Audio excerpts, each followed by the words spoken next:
So this is the back room, we call it. It's behind the kitchen, and it's a guest room and the television room. And one part of it is my office. Now, one thing about the office that struck me last night, I guess, or maybe a few days before that, which I find disconcerting, is that it's more disorderly than when I started filming in October. And so one of the things I want to do is get it back to a state that it was when we started. I decided to move from the studio to the office, partly because I feel like I can get the office a little bit into order, well, because it's smaller, and it would be nice to have my desk back. And right now, Labe and I tend to work in the kitchen or the dining room on the films we're editing and working on. And when he comes tomorrow, we'll be editing this, but we'll also be editing episode 9, which is all film but is too long, and hopefully start to attack this room. One of the issues is I've always tried to keep the office space out of the guest room space by keeping the desk as the border past which things can't move. But now, as you can see, we've encroached onto the floor in the guest room. I'm coming to terms with is the idea of entropy. Now, I've complained for years that life is 3/4 maintenance. But what I didn't quite verbalize to myself is really it's a kind of entropy. My entropy, which I'll call it my entropy, takes place in a smaller closed system. What I could do, the only thing I could do to overcome it is to clean everything up and sit down and not move and not make any work. But the problem with that, of course, is I want to make work.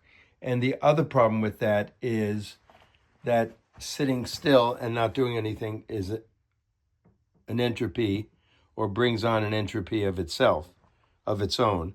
Not to mention things get dusty and dirty. So if I'm not moving forward, I'm moving backwards insofar as disorderliness. Not to mention that I'm getting older, so entropy is taking place in my very physical being. Here we have in front of the office desk this new pile of stuff. That is my very beautiful computer case that Kathy got me. And this pile is explained in a few ways. I'm going to move this to show you more fully. That's all the music Satie ever composed.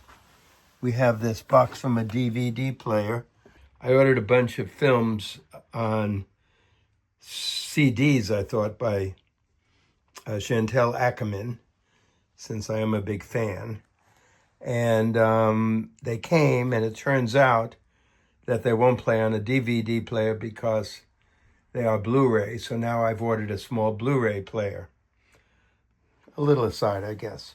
So here we have this big box. And how this got here is working on a book of my Joseph Cornell photographs. It's a very long story, so I won't go into it except to say I'm moving forward on that. So what you see here is a box in which are hundreds of negatives of my Cornell project or photographs. And I spent 3 days going through the negatives, picking out many that I'm going to have scanned. I've done that, so now what I need to do is take the envelopes with the negatives numbered, put them in a bag, and bring them to On Location to be scanned. Okay, that's straightforward. And then I can bring the box back over to the studio on the 3rd floor and put that where it belongs. Now over back here, oh, I don't see where it is. There's a nice little box of photographic prints also from this project, but I'll find it and bring it back over there as well. And then on top of the box, you see an assortment of portable hard drives for my computer. And I spent a whole day going through those, and there's more than these, looking for a specific body of work. So I have to put these hard drives where they belong. I have to get this box out of here and put it back in the studio.